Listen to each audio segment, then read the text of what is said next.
আসসালামু আলাইকুম সবাইকে। আশা করি সবাই বেশ বেশ ভালো আছেন। মাহে রমজানের অনেক অনেক শুভেচ্ছা এবং মোবারকবাদ। দেখেন আমাদের সামনে কিন্তু দুইটা বিগ ম্যাচ, একটা হচ্ছে আর্জেন্টিনা, একটা হচ্ছে কলম্বিয়া। আমাদের ফার্স্ট ম্যাচ কলম্বিয়ার সাথে নো ডাউট, এবং ব্রাজিল দলটা 17 তারিখ থেকেই সকল প্লেয়াররা ব্রাসিলিয়াতে জয়েন করতেছে। তবে আমি একটা কথা বলছিলাম যে ব্রাজিল এবং আর্জেন্টিনার মিডফিল্ডে আসলে ব্যালেন্স কাদের সবচেয়ে বেশি।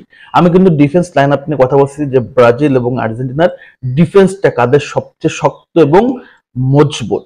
তো এই মুহূর্তে আমি কথা বলতে চাচ্ছি যে মিডফিল্ড, যে মিডফিল্ডে আলটিমেটলি বলগুলো কন্ট্রোল হয়, যে মিডফিল্ড থেকে প্রতিপক্ষের আক্রমণগুলো নস্যাৎ করা হয়, যে মিডফিল্ড কন্ট্রোল করে প্রতিপক্ষকে আক্রমণ করা হয়, যে মিডফিল্ড ক্রিয়েটিভিটি যাদের যত বেশি, যারা মিডফিল্ড যত চমৎকার ক্রিয়েটিভ করতে পারে, তারা কিন্তু দিন শেষে জয়ী হয়। যেমনটা দেখছি বার্সেলোনা লাস্ট দুইটা ম্যাচে পেড্রি যেভাবে মিডফিল্ড কন্ট্রোল করছে, মিডফিল্ডের এক কথায় দানব যদি বলা হয় তাহলে এই পেড্রিকে, যেমনটা দেখি রিয়াল মাদ্রিদের Jude Bellingham. So Real Madrid বার্সেলোনার কথা বাদ, আজকে কথা হবে বার্সেলোনা রিয়াল মাদ্রিদ বাদ দিয়ে ব্রাজিল এবং আর্জেন্টিনাকে নিয়ে। তো কাদের মিডফিল্ডার সবচেয়ে বেশি শক্তিশালী, আগে একটু বার্সেলোনা আপনার হচ্ছে আর্জেন্টিনার মিডফিল্ডার একটু দেখি কে কে আছে। সেখানটাতে আছে কে? এনজো ফার্নান্দেজ, রদ্রিগো দে পল এবং ম্যাক অ্যালিস্টার। তাদের সাথে হচ্ছে প্যারাদেস, জিওভানি লো সেলসো। এটা হচ্ছে তাদের আসলে মিডফিল্ড, এবং এখান থেকে কিন্তু তিনজন শুরু করবে, কারণ আর্জেন্টিনা কোচ 4-3-3 ফরমেশনে খেলায়। সো মিডফিল্ডে তিনজন থাকবে, একজন ডিএম, একজন সিএম এবং একজন অ্যাটাকিং মিডফিল্ডার। সো এইখানটাতে পাঁচজন থেকে যে কোনো তিনজনকে চুজ করবে। সো চুজ করার ক্ষেত্রে অবভিয়াসলি সেখানে ম্যাক অ্যালিস্টার অ্যাটাকিং মিডে, ডিফেন্সিভ মিডে থাকবে হচ্ছে আপনার এইখানটাতে এনজো ফার্নান্দেজ, এবং আপনার রদ্রিগো দি পল থাকবে হচ্ছে সেন্টার মিডে। এই তিনজন কিন্তু শুরু করতে যাচ্ছে, এবং তিনজনের ক্লাব যদি দেখি যে সেলসিতে বিশেষ করে এনজো ফার্নান্দেজ প্রথম সিজনের পর দ্বিতীয় সিজন থেকে নিজেকে চমৎকার লেভেলে গড়ে তুলছে, এবং এই সিজনে সে আরো অনবদ্য এবং আরো দুর্দান্ত। মিডফিল্ডে তার কন্ট্রোল কতটা দুর্দান্ত আমরা কিন্তু বিশ্বকাপে দেখতে পাচ্ছি। সো একটা জেনুইন পিওর ট্যালেন্ট কিন্তু এই এনজো ফার্নান্দেজ। ম্যাকঅ্যালিস্টার ব্রাইটন থেকে আসছে হচ্ছে লিভারপুলে, এবং তার পারফরমেন্স কতটা দুর্দান্ত না হইলে লিভারপুলের মতো একটা ঐতিহ্যবাহী দল তাকে কিন্তু কিনতে পারে না, এবং প্রত্যেকটা ম্যাচে স্টার্টিং ইলেভেনে সে শুরু করতেছে।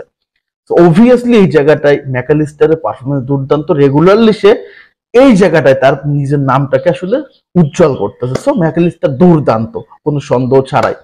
রদ্রিগো দি পল যদি বলেন তাহলে এক কথায় অ্যাটলেটিকো মাদ্রিদের প্রাণ বলেন মিডফিল্ডের এই রদ্রিগো দি পল, এবং আর্জেন্টিনার টিমেও তার অবদান অনস্বীকার্য। দুইটা কোপা আমেরিকা, একটা বিশ্বকাপ জয়ে এই রদ্রিগো দি পল অসাধারণ ভূমিকা পালন করছে। সো তিনজন একদম মিডফিল্ডের স্তম্ভ, এবং এই তিনজনের উপর কিন্তু ভরসা অনেক বেশি লিওনেল স্কলোনির। এবার আমি দেখি দরিভাল জুনিয়রের মিডফিল্ডে কেমন।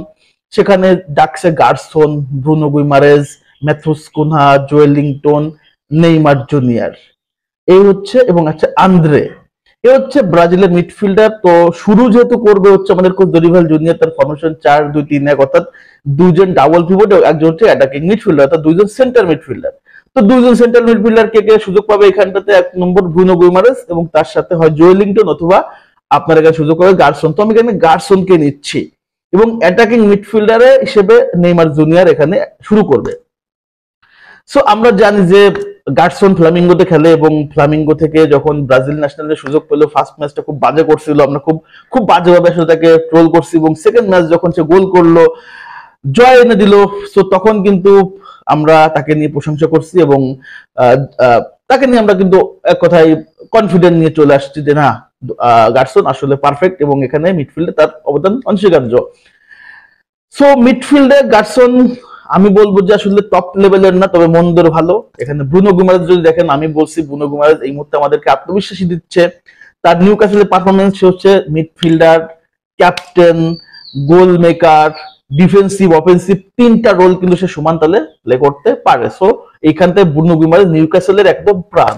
আর নেইমার জুনিয়রের কথা কি বলবো, এই মুহূর্তে নেইমার জুনিয়রের রিপ্লেসমেন্ট আপনি কোথাও খুঁজে পাবেন না। স্কিল, ড্রিবলিং, গোল করার ক্ষমতা, গোল করার ক্ষমতা, গোল করানোর ক্ষমতা, সবকিছু নেইমার জুনিয়রের ভিতরে একটা প্যাকেজ।